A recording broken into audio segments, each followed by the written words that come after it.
embarqué directement au départ de la première manche. Cette fois-ci avec une quinzaine de pilotes présents, donc un seul groupe, ce qui m'a permis d'être qualifié dans le bon groupe. Donc je me suis qualifié 6e et après le premier virage, j'ai pris un bon départ puisque je me retrouve 4e. Alors les conditions, donc là André essaye de me dépasser, il réussit à contrer pour l'instant son attaque. Donc je disais que les conditions étaient particulièrement difficiles ce jour-là, puisque il avait dû pleuvoir pendant la nuit ou le début de matinée. Donc là, les conditions sont censées être séchantes, sauf que comme il fait très froid et très humide, ça sèche à peine, quasiment pas. Les temps vont assez peu s'améliorer entre les deux manches. Là, on voit, je gigote le volant parce que j'ai l'impression d'avoir absolument aucun grip. Donc la grosse difficulté de cette journée va consister à prendre la piste sur la base de trajectoires pluie, c'est-à-dire avec des extérieurs, des trajectoires en V, etc. Mais avec quelques nuances qui vont apparaître au cours de la matinée. Alors la difficulté que je vais ressentir à titre personnel, c'est que je vais partir avec un logiciel, un mindset qui va être complètement en trajectoire pluie, et je vais être assez incapable de m'adapter, tout simplement parce qu'il ne va pas y avoir vraiment de partie complètement sèche, comme c'est le cas habituellement lorsque c'est séchant. Je m'explique, c'est que ça va rester humide à peu près partout. Simplement, il y a des endroits où les connaisseurs, les gens très expérimentés sur ce circuit, vont trouver quelques zones, quelques surfaces à certains endroits qui vont leur permettre de passer beaucoup plus vite. Et notamment beaucoup plus vite que moi, puisque des gens comme André arriveront à me mettre 2 secondes autour. Sans rien enlever à la qualité d'André, d'habitude il ne met quand même pas 2 secondes. Donc bref, là on voit que j'ai déjà pris un gros vent juste avant la ligne droite. Ça va être l'un des 2 ou 3 virages où je ne vais pas du tout arriver à prendre une trajectoire efficace. Alors que là, je crois que c'est la team qui s'est mis dehors. Preuve que ça reste quand même super piégeux.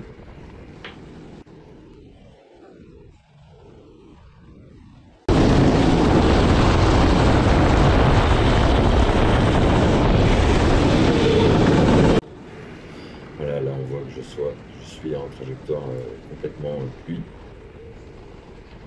Alors que, voilà, on va se rendre compte que, là vous voyez, hop, sur la droite, Evan me dépasse et il a réussi à prendre une trajectoire, il a réussi à trouver beaucoup plus de motricité que moi. Ce qui fait qu'il m'a mis 15, 20, 25 mètres d'un coup.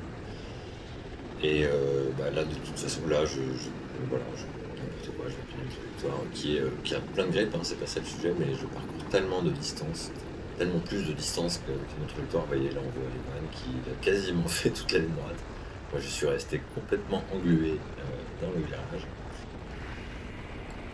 On se retrouve au 5e tour et on voit que je suis encore complètement dans une trajectoire pluie avec des coups de frein pour virer. Donc je reste quand même un peu tanké, là j'ai quelqu'un derrière et ça va être un peu difficile. Donc là je me fais légèrement pousser. Donc je crois que c'est Samuel SMV9 ou SVLM9, je sais plus. Et là voilà, je me retrouve au milieu de la piste, n'importe quoi, j'aurais dû clairement essayer de plonger à l'intérieur. Et là c'est pareil, je suis en plein milieu, j'ai zéro motricité. Et là, forcément, il a pris la trajectoire qui va bien et il jaillit devant moi. Et en même temps que André qui jaillit également. Donc là, j'ai justement pris un morceau de la vidéo de SMV9, donc le grand dadé avec le casque blanc devant, c'est moi. Donc on voit à quel point, en faisant une trajectoire stricto sensu pluie, je suis beaucoup plus lent, c'est pour ça qu'il me pousse légèrement. En même temps, c'était dans l'esprit. J'arrive à reprendre un espèce d'intérieur, mais je trouve pas du tout de motricité. Lui a l'intelligence, partir complètement à l'extérieur pour prendre là pour le coup la trajectoire pluie. et de pouvoir jaillir du virage avec beaucoup plus de vitesse. Voilà, donc on se retrouve à ce moment-là. Donc là, je me retrouve 7ème. J'ai perdu 2 places d'un coup. Donc là, je vais essayer de suivre tant bien que mal et tenter un intérieur complètement stupide, puisqu'il n'y a absolument aucun grille à cet endroit-là. Donc voilà, un coup pour rien. Et là, on voit que André n'est pas complètement sur une trajectoire pluie. Alors c'est nuancé, mais c'est pas tout à fait.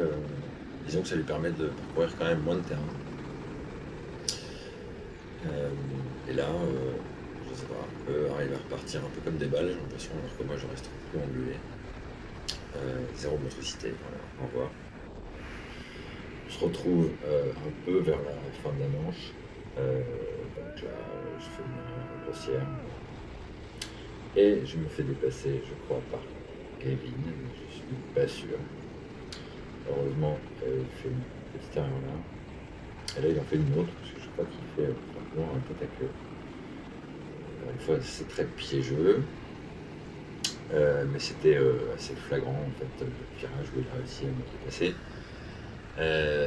Puisque on voit bien que là, c'est la fin de la course et que je commence à comprendre qu'il faut que je change certaines trajectoires. Pour autant, il ne faut pas non plus reprendre une trajectoire type sèche. C'est exactement ce que j'ai fait. J'avais une partie complètement gommée et je me suis retrouvé éjecté à l'extérieur. Donc là, il se trouve qu'on est dans le dernier tour et que je remonte sur un retardataire. Et sur le moment, je vois bien que je ne le rattrape pas au bon endroit. Donc là, dans l'enchaînement, je prends ma trajectoire habituelle et malheureusement il se retrouve en plein milieu. Donc là, évidemment, je suis pas content du tout, mais ceci dit, bon, bah, lui, il fait sa course, hein. Donc c'est moi qui dépasse, c'est à moi d'anticiper et d'éviter proprement. Donc là, je l'accuse un peu de tout, mais ceci dit, j'aurais sûrement pu le faire différemment. Et là, surtout, au lieu de m'agacer, j'aurais mieux fait de rester dans ma course, parce que là, à ce moment-là, je n'y suis plus du tout, évidemment. Et je suis juste extrêmement frustré de toute la manche et de sa conclusion. Alors, de toute façon, finir 7ème ou 8ème, comme c'est mon cas, ça change pas grand-chose. Mais j'étais très frustré puisque j'ai eu l'impression que tout le monde était plus rapide que moi dans la manche. Alors d'ailleurs, pour la deuxième manche, je pars 9ème. J'ai donc fait le 9e temps, ce qui est assez loin d'être glorieux, mais enfin voilà. Donc dans la deuxième manche, on voit que là, on tente de passer sur une trajectoire plus classique dans la parabolique. Simplement, ça glisse encore beaucoup. Et là, je pense qu'André a dû manger le vibreur, qu'il a fait un petit attaque. Flying André, c'est pas Yannick, c'est pas pour se moquer de lui, simplement, c'est lui qui va quand même gagner la course au final. Donc, chapeau l'artiste, comme dirait l'autre. Donc voilà, à ce moment-là, je me retrouve 10ème, je crois, un truc comme ça. Et on cherche un peu les trajectoires, notamment moi. Ici, je vais essayer un dépassement en prenant une trajectoire intérieure, mais sans succès, puisque je trouve zéro motricité. À ce moment-là, je me rends compte que le kart que je pensais être très glissant à la première manche était finalement pas si mal, parce que là, j'en ai récupéré un qui n'a pas du tout de train avant. Evan l'avait eu, je crois, au qualif, voilà, première manche, et il m'avait dit qu'il n'avait pas trouvé d'avant non plus. Là, je m'étais retrouvé un peu par erreur sur une trajectoire intérieure et j'ai essayé de faire quelque chose, mais là aussi sans beaucoup de succès. Et là, on voit que voilà, j'ai toujours la tendance de rester quand même sur une trajectoire extérieure, alors qu'il me semble que les premiers ont déjà bifurqué vers l'intérieur. Donc là, je profite d'une petite erreur du concurrent qui se sort. Et à ce moment-là, je dois être pour le 9e ou 10e. Enfin, bon, bref, peu importe. Là, il y a Atim qui est juste devant. Donc là, on voit que les trajectoires ressemblent quand même pas mal à des trajectoires pluie, alors que pourtant la piste paraît visuellement sèche par endroits. C'est vraiment très troublant. Et là, vous voyez, déjà certains commencent prendre une trajectoire plus intérieure, j'essaie de les imiter. Encore toujours très hésitant, notamment là, complètement envoyé à l'extérieur. Là, je me retrouve à prendre une trajectoire un peu entre deux. Je bataille quand même pas mal avec le volant. Et là, hop, notre ami André, que j'essaye de croiser, mais je me fais envoyer dans les vaches. Et là, c'est intéressant parce que regardez, il arrive à prendre une trajectoire intérieure. Bon, il glisse un peu évidemment, mais il reste quand même devant. Là, il fait exactement la même chose. Je prends une trajectoire extérieure pluie qui n'a rien à voir, mais enfin voilà. Et là, il a pris le virage complètement à l'intérieur. Je ne sais pas comment il a réussi à trouver du grip. Toujours est-il qu'il a pris la moitié de la ligne droite d'avance d'un coup. Donc on avance un peu. Finalement, je vais me retrouver à peu près à recoller un groupe qui s'est formé de 4 pilotes. Les autres pilotes en tête, les 5 autres sont vraiment trop loin, quasiment hors de portée de vue maintenant. Et là, je bataille un peu avec la team, mais je suis toujours assez troublé par les conditions en fait. À ce moment-là, je sens bien qu'il faut essayer des choses un peu différentes, mais les choses différentes que j'essaye en général ne marchent pas, donc du coup, je me retrouve un peu perdu. À être un peu au milieu de rien, entre le sec, le mouillé, etc. Enfin, bref, je me sens assez mal. Donc là, on a vu que j'ai profité d'une erreur d'Atim qui me permet de repasser 9ème, je crois. Donc là, voilà, je me tricote quand même à l'aide pour essayer de m'en sortir. J'ai quand même 2-3 pilotes à ce moment-là qui sont juste derrière moi. Bon, malgré des trajectoires très très approximatives, j'arrive à contrer leurs attaques pour l'instant. Donc là, voilà, je sais pas trop quoi faire. Je me retrouve un peu au milieu de la piste, notamment là où là, je prends vraiment la pire trajectoire possible et où j'arrive à sortir. Donc là, c'est vraiment de la déconcentration et le signe que je sais pas trop où j'en suis en fait dans ces conditions. Heureusement, là encore, j'ai réussi à contrer une tentative de dépassement. Là, j'essaie de prendre quelque chose de plus intérieur. Je ne sais pas si c'est très bien. J'ai l'impression de rester complètement englué là aussi dans le virage. On avance un peu plus loin. On revient sur des pilotes. Donc là, j'imagine qu'il doit y avoir un bâtard d'interventat. Ouais, puisque le 8ème, on aperçoit un pilote avec un casque blanc derrière. Ça fait un certain temps que je suis derrière lui, à peu près toujours la même distance. Impossible donc de pouvoir remonter. Hein. Là j'ai une trajectoire qui est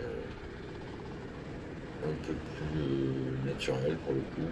J'ai un peu moins besoin de corriger, mais la carte n'a toujours pas beaucoup de train avant.